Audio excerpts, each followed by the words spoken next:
I stand by, I don't see the point of GCSEs, particularly now. And she said she recognised the difference when we were in a restaurant in Florida and my brother could read the menu and I couldn't. That's when I decided, well, fuck it, my parents were entrepreneurs.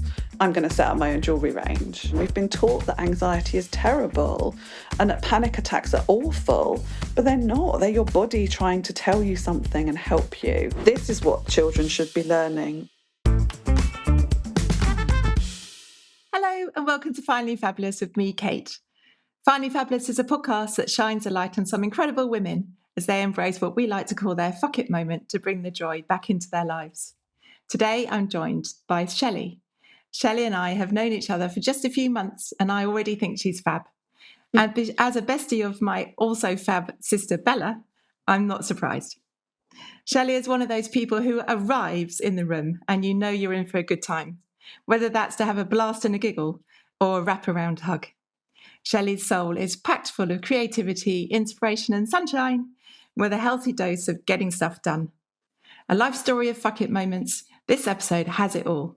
The common theme is trust your gut, even when the world thinks differently. Let's dive straight in.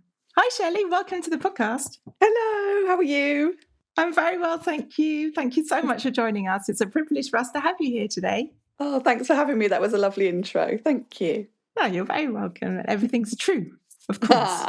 And I'm sure there's a whole load of backstory that we don't even know about. But yeah, probably. We'll keep that as a backstory. Keep it secret. Always best. So when we were talking before, we distilled your story and there's so much to talk about that what we decided to do is to put it into two parts. So we have part one, fuck it section, and then we have part two, fuck it section. Yeah. And the first part really is like fast-paced career, go, go, go. You like young and ambitious and like really trusting your gut instinct and pushing through this any kind of system that didn't fit, right? Do you think you've always had this kind of been free-spirited and determined? No, I think probably from a really young age, yes, like I learnt to be. I think I probably was actually a bit shy, if I'm honest, right at the sort of early doors.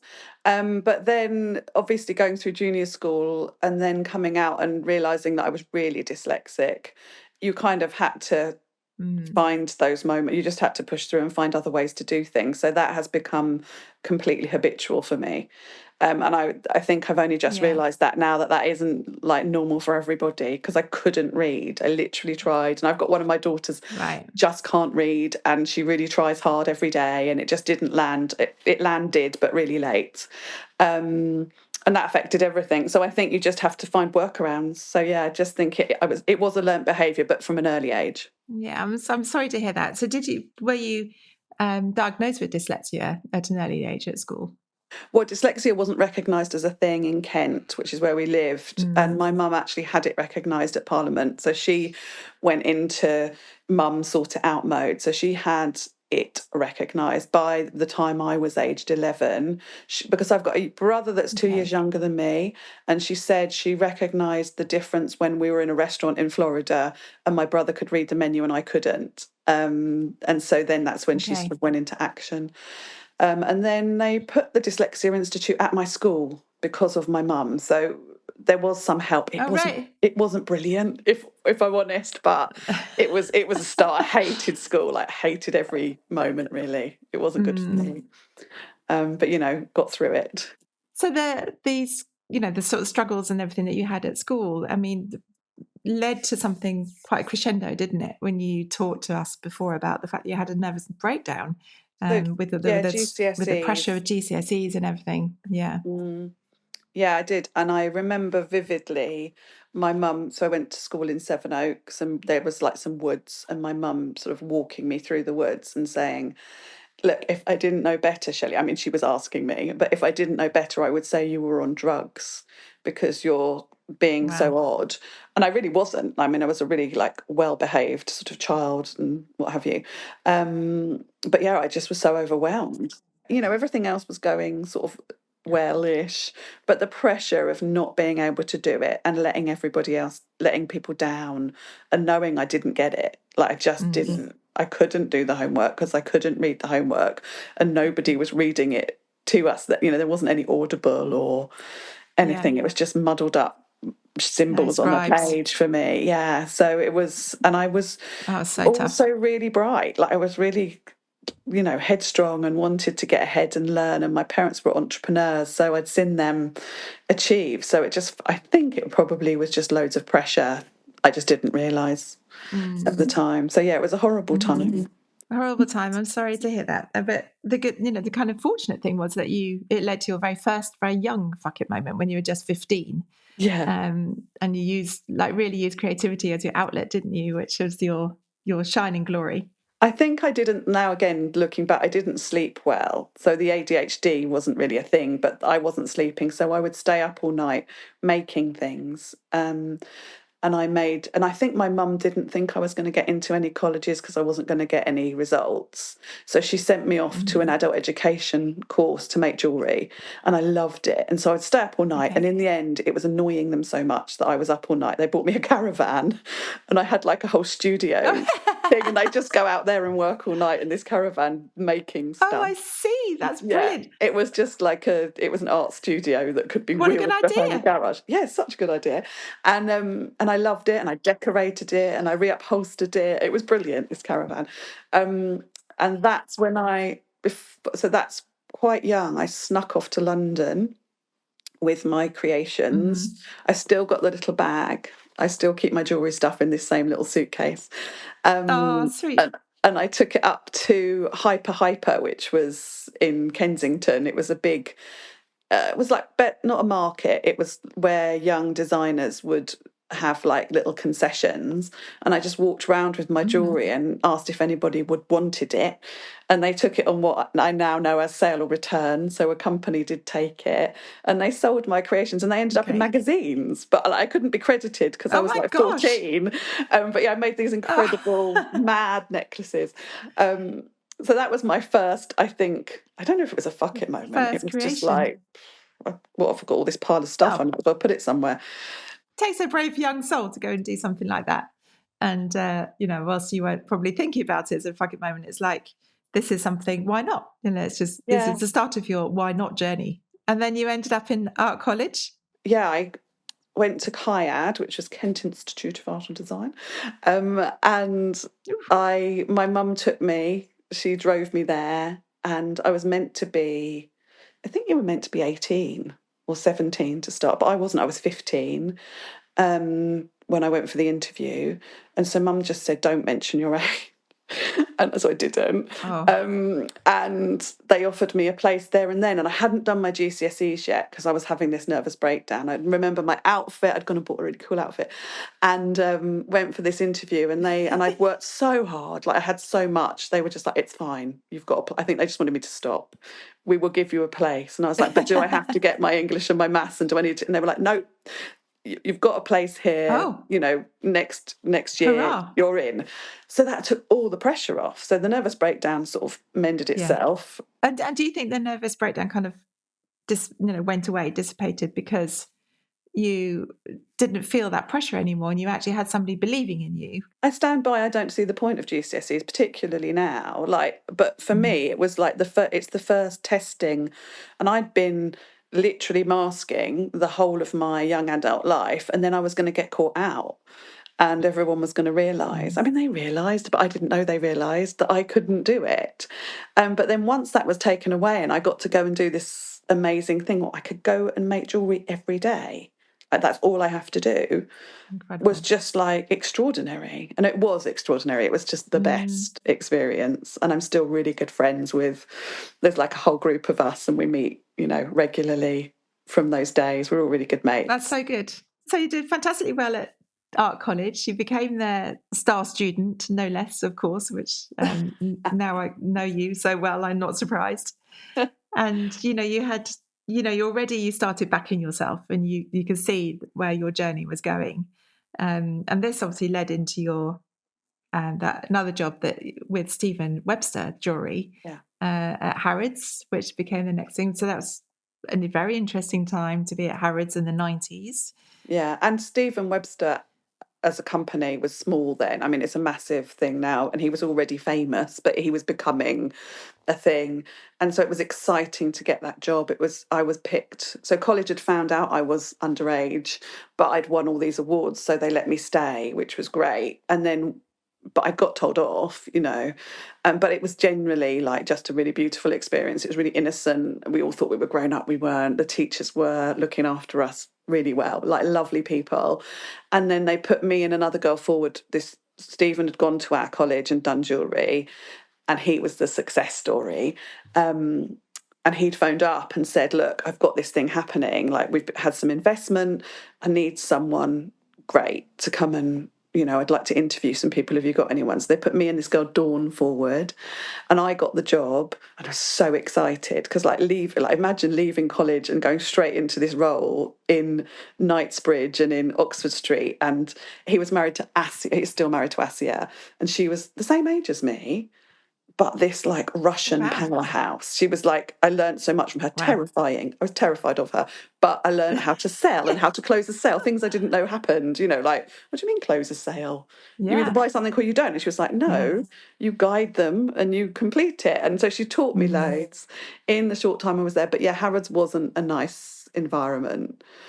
I made some nice friends, but there was, as we all know, there was awful things going on. And that was an eye opener because I had not experienced that behavior, and I was like, oh, is this what the big wide world is? So it wasn't. I remember I had my Harrods card and I threw it away quite recently, and I looked ill in it. I looked pale and Right. not well. And I think generally, if we weren't even allowed to go through the front doors, you had to go under a tunnel to get in there. So you had to go in a different What? entrance, and you had to go under the ground, and then you'd come out almost like backstage into the store, like you lived there. And there were Gosh, these how weird. boys that walked around telling you off, basically, just saying your ponytail's too high or too low, and your shoes are too low or too high, and your top's not this enough, and your scarf's not that enough. It was just horrible for somebody that Gosh, wanted that's to appalling. please. Yeah, it wasn't. It was not a nice place, and there was sexual stuff going on there that just wasn't all right. So no, that wasn't a great. It was No. a mixed experience. But there was a fucking moment there where I just went, oh, I'm not doing this anymore. And it was so sad to do that fuck it moment because I really was, to have that honour of being put forward by the teachers you respected so much and actually winning the job and being excited and wanting to perform. Yeah, it was horrible to Yeah. walk away, but it was a fuck it moment. And I did just go, I'm not doing this. And I Yeah. left. I was I was also working for a car fleet company at the time, surrounded by middle-aged men in sheepskin coats and doing deals on cars and stuff. And yeah, it was Kate, blonde haired Kate from marketing, Yeah. very naive, very young. And yeah, I mean, there was some very questionable stuff that happened. And it's a shame because also, young, early 20s, and you just, it's your first role. It's really exciting. You want to get on, somebody's Mm, giving you an opportunity. You feel like that when you get your first job, whatever it is. yes. And especially for you when it's like, in such a design, with like handpicked almost to come and do Yeah. that. But anybody getting a job also feels that. And yeah, when something like on the side, which you didn't even know about, starts to go wrong, Mm. that's really hard, isn't it, to then walk away from the thing that you were so excited to do in the first place. Yeah. I can really empathize with that. And I think, this believe women thing, people say that believe women. And I didn't believe it. Like people were telling me this stuff was going on. And I just was like, what do you mean there's a prostitution ring going on in that hall? Like, Gosh. that's ridiculous. That's horrible gossip. And you shouldn't do that. That was my response to it until I realised bluntly that was actually the case and all this stuff was going on.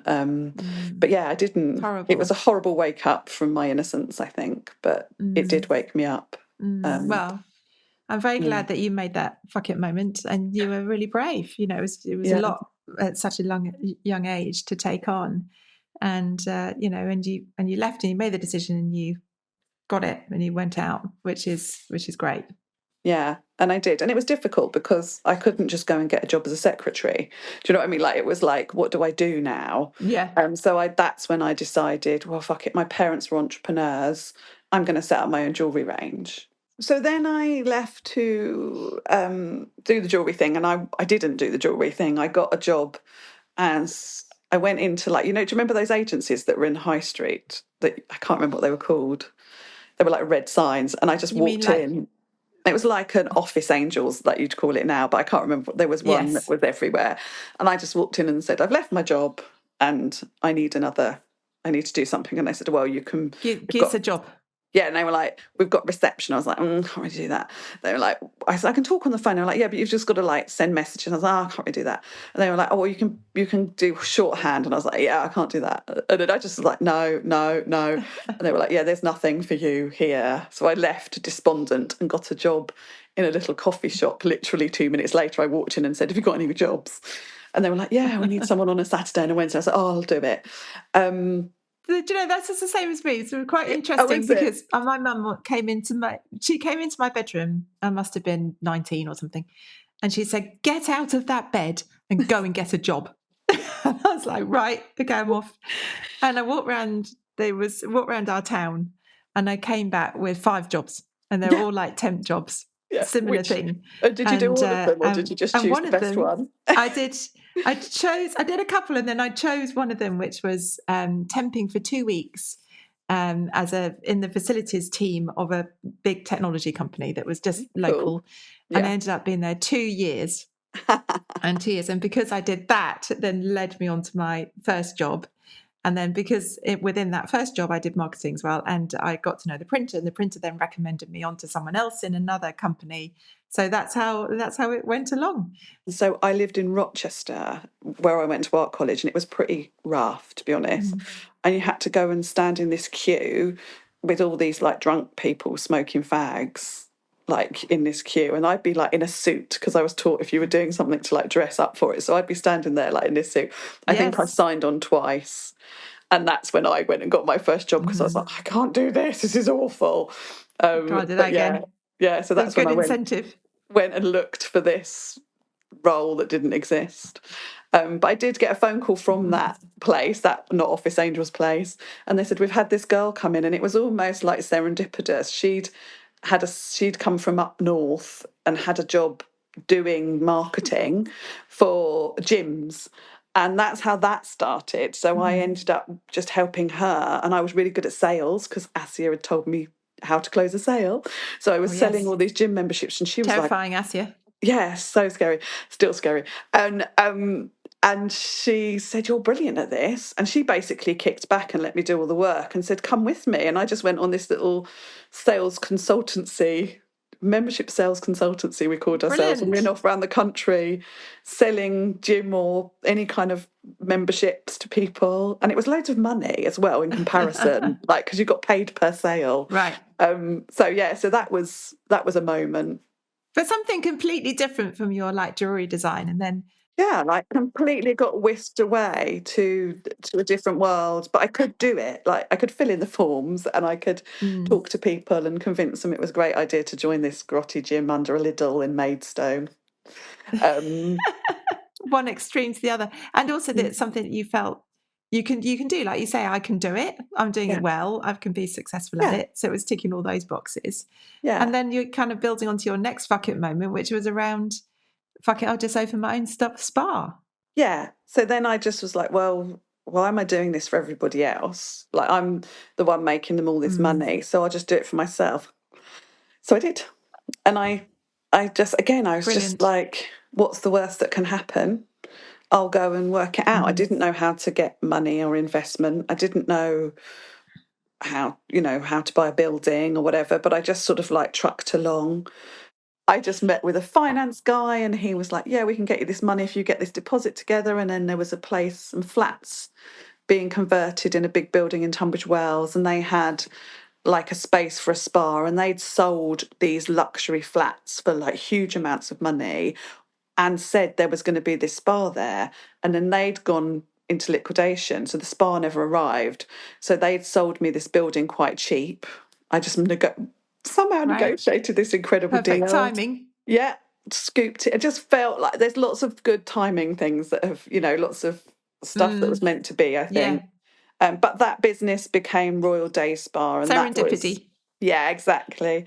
And that happened, and it grew and grew really quickly. Like it wasn't that was extraordinary what happened, but it was a bit overwhelming because I really didn't know.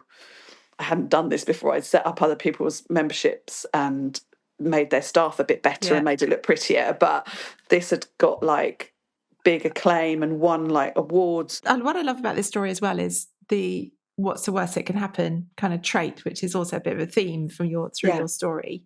I actually have it as well, and I've talked Oh, about do it you? before. Something might happen. So how are we going to work back to the fact that I just need to plug this microphone into this thing? Yeah, yeah, yeah. Or whatever it is, or even if it's a life-changing thing, but it's like, okay, so how are we going to work that through? And then if I know that I've worked it through and I've got like all these different scenario plans in place, then I can go, okay, that's fine, I can go now, I can make it happen. And that was what this was. This was like, what's the worst that can happen? I don't have children. I don't have savings. I don't have the ability to go and get one of these jobs like some of my friends who work their way up as lawyers or doctors and something like that's not for me. Mm, But I do have all this energy and I want to put it into something beautiful and all this creativity. So what's the worst that can happen? Okay, I could lose my house yeah. because I can't pay the mortgage. But the worst thing that could happen Hmm. was I end up doing a job that I hate and I'm miserable every day. So Hmm. yeah, let's just do it. And the other thing I want to talk about at this point was about the impact of being a woman, because you were still 24 at this age. Yeah, so when I bought the building, I was 24. Yeah. Overall, do you think being a woman has shaped your journey at all? Do you think there's been differences because you're a woman? Well, yes. I think with hindsight, Yeah. more than in the moment, I think I was too busy pushing forward and trying. There were so many other boundaries for me that being a woman was just another one. Well, and even getting like when I left that, had to leave the job at Harrods, it wasn't even me being a Mm, powerful woman. It was like, I have no choice. I can't stay in this toxic environment. It's dangerous for me. Um, yeah. Even going into like I said about that company, I'm like, well, you can be a secretary or you can do shorthand or you can do, Yeah. that was the options for a girl. And that wasn't that long ago. Yeah. And it has changed and it is changing. But yeah, you're right. I Mm. mean, it's just automatically presuming that those would just be the only roles that you would want to take. The mansplaining thing. Mm, Just now I look back and I'm just like, yeah, I've sat and politely. I mean, maybe it's helped me with my therapy because I do sit and nod and listen a lot. But I've sat and listened to people explaining to me what I've just told them is going to happen and why it's going to happen, and then them mm, give it back to me. Well, I think this is, and you just think now I don't think I've got the tolerance yeah. for that. But at the time I would just sit and go, oh, that was a brilliant idea of yours. Well done. You know. Funny, because I'd thought I just actually said that very same thing. Yeah, but we would now be Yeah. encouraged, our girls, Alice and Blue and Pepper and all of the, they would say that line, wouldn't Mm, they? Yeah, that's what I just said. yeah, they But would. there was that I didn't, Yeah. you know. But I think I No. just knew that if I did, then I wasn't going to get what I wanted. So I just had to kind of go along with it, really. Yeah. And you said to us before that you had to kind of pretend to be older so that people would take you seriously because you're a very young woman with heaps of ambition. They caught me out, but I got away with it. So I lied. I told everyone that I was older when I was buying the building. I went round the corner to this like suit shop and I bought myself a blue trouser suit and took off my pink skirt and put Nice. this trouser suit on. And then it was almost like a Sasha Fierce moment. I was like, okay, he needs me to project this like person they need to see. I'll just turn myself into it. So I did. I just pretended to be a bit older and richer Fantastic. and got away with it for a Yeah. bit. Yeah. But it was a roller coaster ride, Mm, that business. It really was. It was a massive mm, learning. And I now can look back on it and be super grateful to it. But at the time I think it was quite mm. quite hard. More than hard, wasn't it? It was like Yeah. it because it actually is a segue to our part two, which is our, Yeah. part two of your kind of life story, which Yeah. is where you realize that something needed to change needed to happen, and there was a massive shift, and your beautiful twins arrived and things started to really change, and they all in one go. Yeah. So I couldn't get pregnant. That's where that all started. I decided it was all going quite well at the spa financially. It was really hard for a long time, but actually I'd sort of worked it out. It took a lot of money. It turned over loads of money. I didn't end up with tons, but enough. And I was like, getting older, need to have some babies. Like, this is going to have to happen. So I tried to get pregnant, couldn't. So bought a Porsche, immediately got pregnant. So anyone, just buy a Porsche. Spend too much money on a silly car. That's like a very young midlife. That's like, Yeah, what? That's not even a midlife midlife. What would crisis. that be? Early life crisis. I was just too old. I was just skipping along too soon. I was being 50 at like 25 or whatever. And I was 35 at this point. And so anyway, I did have the twins. And when I went into hospital, literally, I arrived. I was there for 2 weeks. So I arrived, everything was going well at work. I left 2 weeks later and we had to shut the doors. It literally, everything imploded in that 2 weeks of me giving birth. Oh Didn't my take two gosh. weeks to give birth, but they were in hospital for a bit because they were little. So I came Okay. out of hospital with the closed doors, going shit. Like what? So I was literally had a Right. breast pump on one boob, a baby on the other, and my computer trying to raise Oh finance. my God. It had all gone wrong, and then there was a moment where my mum came in and said, "What are you doing? Stop it!" And she shut my Mm. laptop and said, "Just concentrate on these girls."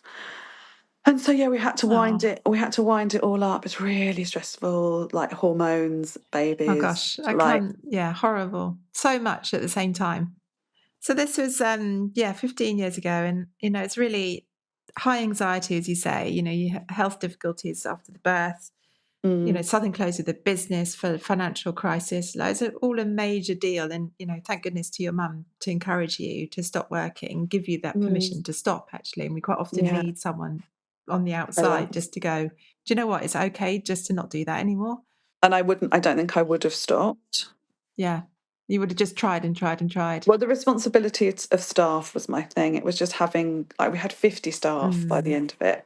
And the wow. thought of them, not having jobs. And one of them, Emily, was my head of reception and she was pregnant at the same time as me. So I knew she just had a baby. Mm, Like, I just felt all of that. I mean, everyone was fine. They all went on and got other jobs and everybody's great and yeah. it's lovely. They're all still friends and everything. But yeah, just huge. I think that was the youngness in me. Like, that responsibility I took on Mm, like hugely, and it was really important for huge me to burden. make sure everyone was okay. And of course they weren't. They lost their jobs. We all did. So it wasn't an okay Yeah. time for anybody. So this kind of period, it's quite a lot of anxiety, I imagine, quite a lot of like deep stress happening there, and I really Mm, wanted us to kind of pause and just talk about that a bit, yeah. actually, because there's I've my years, I've seen it as confidence growing. I'm not quite sure what I'm doing yet, so I need to build my confidence in something. I feel a bit nervous about talking out and saying what I think. It's adrenaline because before I go on stage and deliver a speech or something, or is it just I'm really worried about what's happening next? But now I hit my menopause. Of course, anxiety has come in a completely different way, and it's like this thing that grows from my physical Yeah. thing that literally comes up from inside of me and Do comes you remember out the that scene top, in my heart Alien beating. when that alien comes out? It's like that, isn't it? That's It's such a just good like analogy. I never realised it could like consume me like this. And actually come out Yeah. thing. Yeah. You're like beating your back, stop, go Yeah. away. I'm on HRT, which is helping, but it still rises its head every now and then. Yeah. Yesterday I was like, just feel really anxious today. I don't really know what's happening. But I would really like you to give us your perspective on anxiety Mm. and why you feel that would be really helpful, and to kind of talk about what actually helps practically for people who are dealing with anxiety. Well, like anything, it's an umbrella, isn't it? Anxiety. So we've just gone through, there's anxiety, and then there's like the alien anxiety, and that's is two different things. I suppose for me, anxiety fell when I was doing my GCSEs and I had that breakdown. I didn't know that was a nervous breakdown then. I know that is now as a Mm. therapist. That's what was happening. I was shutting down. And I suppose talking to you now, even I was just thinking, it was because I was going to get found out, wasn't it? It wasn't because I actually cared what my results were. It was because everyone was going to find me out.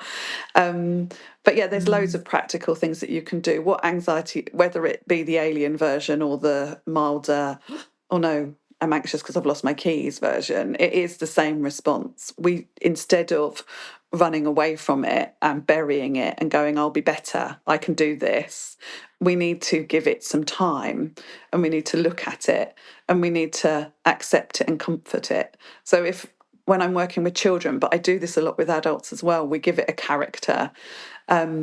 So we talk about, there's a really good book called The Chimp Paradox, and then there's, like, for children it's My Hidden Chimp, and I will say to the parents, you need to read this with your children, and I'm actually like, you need to read this, but we're going to use your children as the tool to get you to read it, and that gives you a character. And I think we look at it as like a bad thing. We've been taught that anxiety is terrible and that panic attacks are awful, but they're not. They're your body trying to tell you something and help you. So you don't feel good about this That's thing. very true. And why don't we feel good about this thing? And why are we trying to push it away and go away?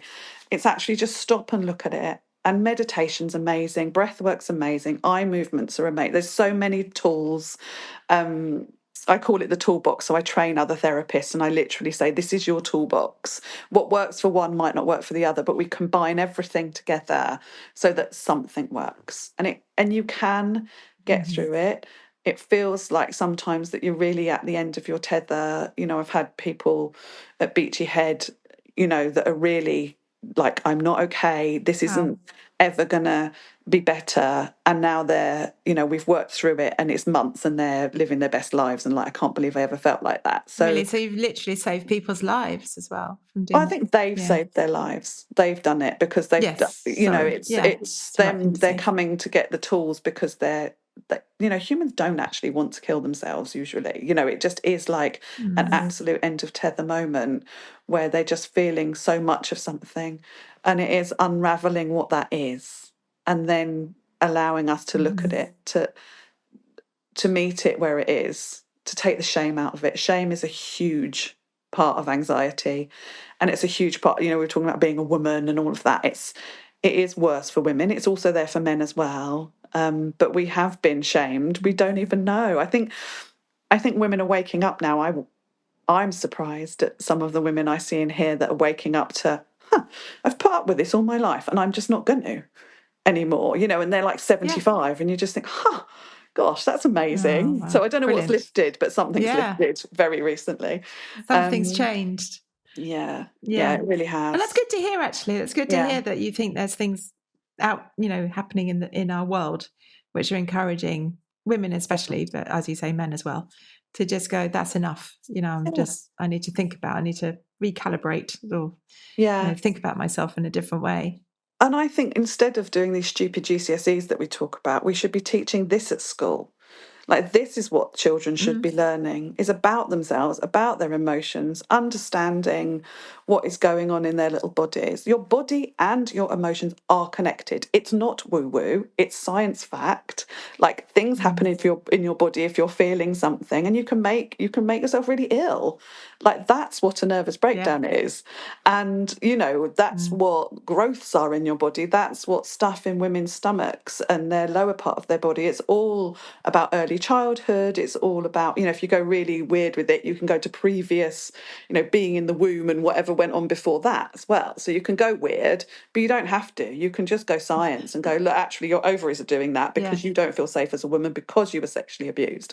That's what's happening. So we have to look at those things that happened to heal those physical things as well.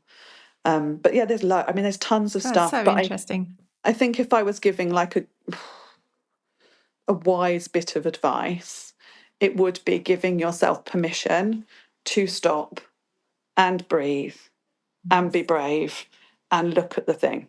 That's the way to do it. And often you need help with that. You know, that's where you get a good therapist involved to guide you and Yeah. help you to feel safe in those moments. But meditation, like any kind That's of, really like, have a helpful. look at Buddhist meditations. There's no God, so everybody can do it, and they've got a meditation for everything. There's something for everyone. Perfect. That sounds perfect. That's really helpful.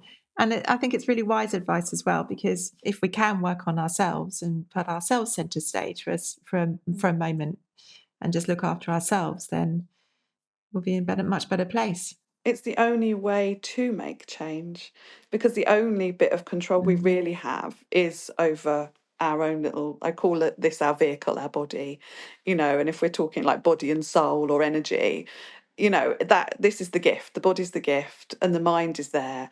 So it's really the only bit of change we can do. And we can collectively make change. Mm-hmm. Like we can all go, actually, I don't want to work for 14 hours a day. Why am I doing that? And I think that's happening. I mean, unless you want to, if you want to Yeah. work 14 hours a day and that's your thing, then Yeah. If that's you great. like it. But it's a choice thing, isn't it? It's a choice. Yeah. Yeah. Yeah. Do you like it, or did your dad tell you it was a good idea? Like, that would be my question in that scenario. Mm. Like, who are you trying to please? Okay, so thank you for diving into anxiety and giving us you actually gave us a little opener really into what you do now, because Mm. then you went on to kind of rebuild this kind of a smaller, softer, very different, but still very successful new holistic therapy business, which is what you do now. Yes. And I would really like you to explain, what is the holistic therapy and how does that work? Because lots of people won't know what that is. Yeah. So, holistic therapies or holistic therapists are people that work with everything. So, it's not just talking therapy. Like, someone might be more comfortable with talking therapy, might not be the place to start. We are all physical energy, we have our bodies, so that's part of our makeup. We have our brains and our minds, not the same thing. And we have our energy field, if you like, or the energy that we are energy, and energy is all around us. And we have our experiences and our upbringings and all of that stuff. So it's looking at the whole. So if you look at homeopathy, for example, that's a holistic therapy because you're looking at a whole picture and then you're working out what the right thing is for the person. What do you think people are kind of looking for when they come to see you? So you've talked about the people who want to come and explore different things that are happening, but what sorts of things, Um, would be like the reasons or the questions that people would have? well, I mean, what popped into my head was peace. They're often looking, and it might just be in Oh, the interesting. moment, or it might be in their brains. So, but my work is so varied, and it keeps it interesting for me. So, I've had one chat Yeah. recently who was 65, and he had ADHD. He didn't even know what ADHD was. And his whole life, I mean, it's been really interesting and fascinating talking to him because his whole life was just like chaos. It was really interesting, Hmm. but to actually be able to unravel that and help him to understand what has gone on and actually to allow him to move forward at 65, a calmer version Yeah. of himself, was really interesting. And then I might have children, I call it theme for the week. For a while, I had like all people with cancer. So yeah, it's really varied. Lots of us, like lots of women, menopause, what is Hmm. happening? What is this monster that is What is layering on happening? things? What's going on? That's the question. And What's going on? what the fuck is going on? And so I've been through this myself. So I think I started menopause quite early. I'd had funny, like I Mm. said, couldn't get pregnant, ovaries, blah, and so I've gone through that crazy journey myself. So I'm helping a lot of women with that and how to, um, what options there are and Mm. what's real, what's not real, blah. Yeah, and then I might Mm. have, like, at the Interesting. moment I've got a load of younger mums. They're not younger, they're 30 or whatever, but what we were just Mm. talking about, just sitting there and hearing them and saying, yeah, does feel crazy, like, promise it does stop, Hmm. but it's not tomorrow, so we're going to have to work, do a Yeah. workaround and everything. So that's quite interesting. So yeah, it's always interesting. And the tools, I'm always adding to the toolbox. More recently I've really upped my game in like training people, so I do a lot of training other therapists. So they might be, like I said, a doctor or an osteopath and already got their qualifications, or they might be a mum who's had a career, in corporate and has said, I don't want to Mm. do that anymore. Can I do something? So I would Fuck train it. them. Fuck it, I want to do something else, and how do I do Yeah. that? So I'll Yeah. help them. So yeah, it kind of scratches most of my itches, because I love the business and the entrepreneurial side, but obviously the therapy I'm passionate about. I do still make jewellery, so that came back, which is nice. So yeah, that's my kind Yeah, of idea of nice. fun now rather than work. Yeah. Okay, so now we are segueing into some takeaways for people Yeah. to take away from you, Shelley. We've got like so much already. Mhm. Looking back at everything, what do you think has been the biggest lesson for you? Oh, um, I think what the biggest learning has been, stop trying to be in control. Nobody really is. Hmm. Um, I think I need to learn that lesson. yeah, it's big. It's a hard one, and it'll keep tripping you up till you get it. So I think that was my big life lesson. Like a bit of patience, I suppose. I'm not very patient. I haven't been patient, but Patience. I've learned I to don't have be patience. through experience. Mm. Um, and yeah, just like bringing it back to the moment, like rather than like with anxiety again, rather than pelting ahead, but what if, going back to like, hang on, where am I right now? Okay, I'm in my home, my Mm. children are healthy, work is good. Like this isn't a good moment. And so I Mm. do often bring myself back. But yeah, I think it is Mm. this joke that we think we can be in control. We're not. No one is. Mm. So I like that. I like that bringing yourself back and almost like pausing a bit as well. Mm, There's another good friend of mine. She talks about pausing and mm, just allowing yourself just to go, yeah, what have we got around us? That's really helpful, I think, mm. because there's so much good stuff that's happening, and Yeah. it's not all bad. And And it if can you're be making bad a choice stuff. to go into something new, it can be bad stuff. But Yeah. also, if we don't look at the bad stuff, that's when it becomes the big monster. So, if we do allow ourselves Mm. these moments, it could be just 10 minutes a day. And I obviously get the luxury of being Yeah. able to do that with other people, that I'm being paid to pause with them. And there's Mm. constant mirrors in this work. Like they're coming in with stuff that I need to work on. So, we're doing it together, and I'm like, oh, God, I'm talking to myself Mm. again, aren't I? But it is to be open to learning, like constant learning, and this life's a gift. Yeah. It's not a torture, and that's, I think, what we're here for, is to learn. So just keep learning. Well, I'm learning so much from talking to so many women on the Yeah, podcast, to be honest. And just, yeah, all their stories and things they're saying. And Alice and I talk about it afterwards. And, she's learning so much as well. And it's incredible. So I really understand what you mean about it's learning on the job in a complete different way for yeah, me. yeah. No, amazing. What a beautiful thing you're doing. What kind of advice would you give to someone facing some of the challenges and boundaries that you faced when you were like in your 20s, younger in your 20s? Well, I think it's sort of the similar advice of like, come back to the moment. Mm. So if you're, that whole thing of Hmm. being on the sofa, we were talking about being in bed and your mum coming in and getting you up. Yes. Like it's really easy Yeah. to get stuck there and actually it not be fun, and it Yeah. become very quickly, like in days, to get stuck in bed and get depressed and all the rest of it. And that is where you need to find some push through to get yourself up and go and do something you like that isn't in bed, Mm. whether that be walk to the shop and buy your favourite ice cream or whatever, but just do something different. I think staying in community is really Mm. important. Like you said, like people Mhm. around you, and having different people, not just one group of people, because that's just a bubble. Like different types of people, different ages, different economic backgrounds, all the rest of it, and learn and listen, but Bill, listen to yourself first of all. Yeah, but look Mm. after yourself. I think my whole thing is, particularly with women, is if we don't, and we are conditioned to put ourselves last. It's not a failing, it's what we've been taught. If we don't learn to put ourselves first, what happens? The nervous breakdown happens, or we fall off and we end up in bed or whatever. And everyone's relying on us. So it all falls apart. So it is your Mm. responsibility to fight that inner voice that says, oh, just sacrifice yourself. Don't do the spa day, or don't, you can't afford it, or don't leave Mm. work on time. Put yourself aside for that Mhm. person because they need you. Actually, it's your responsibility to do that. And most women feel like that, oh no, I Mm. just sacrificed myself. You have to fight yourself Mm. and look after yourself and put yourself first That's if you want to so look after true. everyone else. Okay, so our finally fabulous question at the end is Mm. finally, what brings you joy?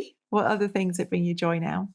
Well, my girls bring me like so much joy. My twin Yeah, girls, they're 15, literally were 15 on Monday. fantastic. And then and Bella and I are both 50 this year. So I think that was my kind of like, how are Yes. they 15?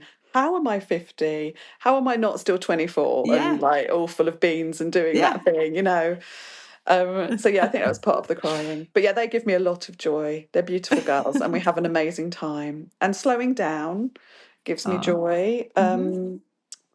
I love, I mean, just my work. It is incredible. I just love every day. I'd never ever wake up. I did on Monday with the crying, but I don't wake up and think, oh, it's Monday, I've got to go to work. I'm like, yay, who am I seeing today? Yay, And it's it's Monday. just, Ah. yeah, it's really nice. So I think I finally found, I don't Hmm. think balance exists. So that's something I wouldn't want to say I've found the right balance. I think it's a constant journey of trying to bring yourself to balance.